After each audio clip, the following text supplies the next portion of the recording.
Good morning student. आज हम कक्षा 10 से वाच्य पढ़ने जा रहे हैं। वाच्य की परिभाषा होती है, वाच्य का शाब्दिक अर्थ है, वाच्य का शाब्दिक अर्थ होता है बोलने का विषय। जैसे हम जो भी सेंटेंस बोलते हैं उसमें 3 तरह के वाच्य होना चाहिए, कृतवाच्य, कर्मवाच्य या भाववाच्य। तो आप जो सेंटेंस बोल रहे हैं, जो वाक्य बोल रहे हैं, उसका बोलने का विषय ये तय करेगा कि आप किस तरह का वाच्य बोल रहे हैं।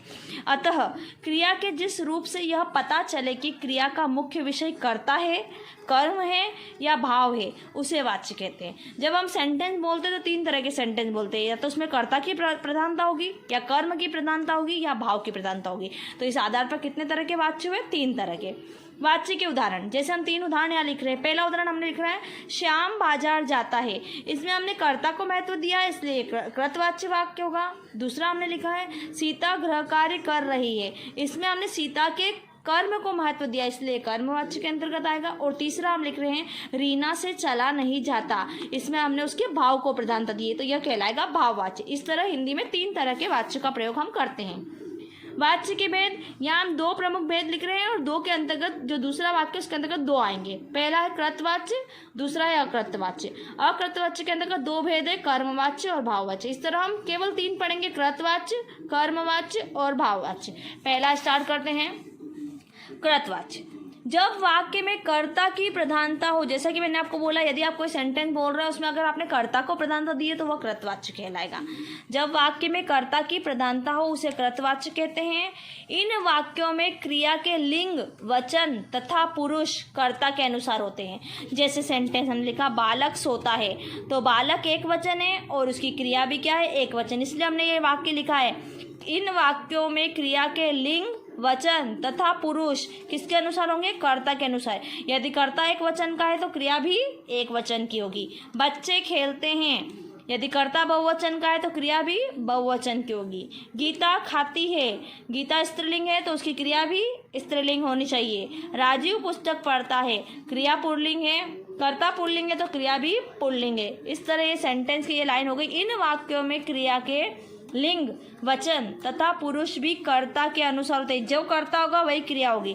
यदि कर्ता एक वचन है तो क्रिया भी एक वचन में, यदि कर्ता बहुवचन है तो क्रिया भी बहुवचन में, यदि कर्ता स्त्रीलिंग है तो क्रिया भी स्त्रीलिंग, यदि कर्ता पुल्लिंग है तो क्रिया भी पुल्लिंग। तो जिस वाक्य में कर्ता की प्रधानता हो, ये सब कर्ता यहाँ कर्ता प्रमुख है, जिस वाक्य में कर्ता की प्रधानता होती है उन्हें कृतवाचक वाक्य कहते हैं, वाच्य कहते हैं, कृतवाच्य कहते हैं।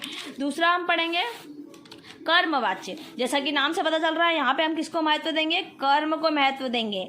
जिस वाक्य में कर्म की प्रधानता होती है उसे कर्मवाच्य कहते हैं। अब इसमें लिंग, वचन तथा पुरुष किसके अनुसार होंगे? कर्म के अनुसार। क्रिया के लिंग, वचन तथा पुरुष भी कर्म के अनुसार होते हैं। जैसे हमने लिखा, अब इसमें यहाँ पे आपको ध्यान रखना, जाना क्रिया की कोई सी भी फॉर्म आप यूज़ कर सकते हैं। जाना कर सकते हैं, गया कर सकते हैं, जाना, गया, जाता तीनों यूज़ हो सकती है लास्ट में, यहाँ पे पीछे। और एक चीज़ ध्यान रखनी है, जब ये वाक्य बनाएंगे तो या इन वाक्यों को पहचानने का एक आसान तरीका है, इन वाक्यों में सेंटेंस में कर्ता के बाद के द्वारा या द्वारा लगा हुआ रहता है। क्या लगा हुआ रहेगा? के द्वारा या द्वारा। सेंटेंस देखिए, बालक द्वारा सोया जाता है। देखो अब यहाँ पे बालक सोता है नहीं लिखा हमने, बालक द्वारा सोया जाता है, मतलब बालक क्या महत्वपूर्ण नहीं है, बालक जो कर्म कर रहा है सोने का, बालक के द्वारा जो कर्म हो रहा है सोने का, वो महत्वपूर्ण है। इसलिए कौन से वाच्य हुए? कर्मवाच्य। बालक द्वारा सोया जाता है, बच्चों द्वारा खेला जाता है। यहाँ हमने बच्चे खेलते हैं नहीं लिखा है, बच्चों द्वारा खेला जाता है लिखा। यहाँ बच्चे मतलब इसका कर्ता महत्वपूर्ण नहीं है, इसका क्या महत्वपूर्ण है? कर्म। इसलिए कौन से वाच्य हैं? कर्मवाच्य। बच्चों द्वारा खेला जाता है। तीसरा, छात्र द्वारा पुस्तक पढ़ी जाती है। या तो आप के द्वारा या द्वारा, इन दोनों का यूज करके इस तरह के सेंटेंस बना सकते हैं। इसमें कौन महत्वपूर्ण है? इनका कर्म, इसलिए कौन से वाच्य कहलाए? कर्मवाच्य। तीसरा पढ़िए, भाववाच्य। जैसा कि नाम से पता चल रहा है, इसमें भाव महत्वपूर्ण होगा। जिस वाक्य में भाव की प्रधानता होती है उसे भाववाच्य कहते हैं। क्रिया के लिंग, वचन और पुरुष भी किसके अनुसार होंगे? भाव के अनुसार होंगे। इन वाक्यों में आप जाना क्रिया की फॉर्म तो आपको यूज करनी ही है। जाना क्रिया का कोई सा भी रूप आप यूज़ कर सकते हैं। उसके साथ ही साथ इन वाक्यों में या तो द्वारा लगा हुआ रहेगा या से लगा हुआ रहेगा। किसके बाद? कर्ता के बाद। और इसमें अधिकतर वाक्य नकारात्मक बनते हैं, कभी कभी सकारात्मक वाक्य का प्रयोग भी होता है। जाना क्रिया की फॉर्म आपको एज इट इज यूज करनी है। उससे पढ़ा नहीं जाता, अब इसके भाव को बता रहा है कि मुझसे काम नहीं हो रहा है या हो रहा है।